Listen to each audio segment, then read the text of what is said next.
Hello बच्चा लोग, कैसे हैं सब बढ़िया। Welcome to my channel physics Bazaar. पुराने वाले वीडियो में यार मैंने तुमको यहाँ तक बताया था, ठीक है। क्या था, आई डेस is equal to summation of I is equal to 1 to n X I into delta X. यहाँ तक मैंने बताया था, ठीक है। आज इसको कंटिन्यू करते हैं। तो देखो आगे यहाँ तक देखिए, इसको समझिए आप, ठीक है। यहाँ जहाँ पर हम डेल्टा एक्स किसकी जगह लिखे थे, B minus A divide by N, इसकी जगह हमने डेल्टा एक्स का यूज़ किया था, ठीक है, वो समीशन वाले में। और वहीं एक्स आई हम किसकी जगह लिख सकते थे, क्योंकि इतना लंबा चौड़ा नहीं लिख सकते ना, इसके लिए इसका शॉर्ट फॉर्म करके हम एक्स आई लिखे थे, जहाँ एक्स आई किसके बराबर था, ए प्लस डेल्टा एक्स ए प्लस 2 डेल्टा एक्स ए प्लस 3 डेल्टा एक्स। इस टाइप से कितना तक था, बी माइनस डेल्टा एक्स तक का था, ठीक है। बहुत लोग ये समझ नहीं आएगा यार, बी माइनस डेल्टा एक्स, तो इस चीज़ को समझने के लिए आपको एक बार पुराना वीडियो देखना पड़ेगा, ठीक है, जिसमें मैंने वो बताया था कि बी माइनस डेल्टा एक्स क्यों लिखे थे। क्योंकि बी अंतिम पॉइंट है और डेल्टा एक्स साइड का क्या है, चौड़ाई है। तो अगर हम अंतिम पॉइंट में उस साइड का चौड़ाई घटा देंगे, उस अंतिम साइड का, तो उस साइड का हमको क्या मिल जाएगा, हाइट मिल जाएगा, ठीक है। इस चीज़ को मैं पुराने वाले वीडियो में बताया था, अगर आप समझ नहीं आ रहा तो एक बार आप उसको देख सकते हो, ठीक है। इस तरह से होगा ये। अब देखो आगे कंटिन्यू करते हैं।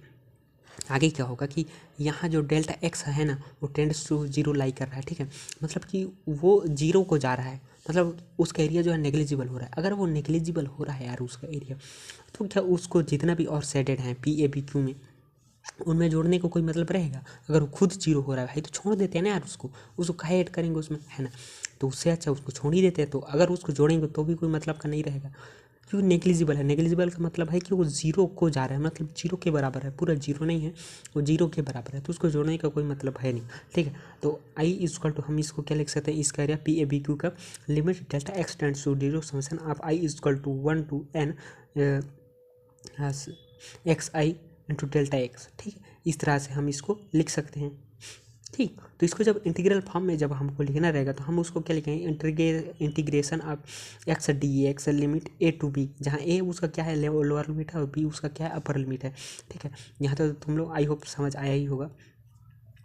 तो इस चीज़ को थोड़ा सा बता दूँ, ये क्या है, उस चीज़ का लोअर लिमिट का मतलब है कि एक्स का वैल्यू कहाँ से कहाँ तक था, ए पॉइंट है, मतलब ए उसका जो कैपिटल ए है ना, उसका ओरिजिन से ए तक का दूरी था, ठीक है, जहाँ ए जो है।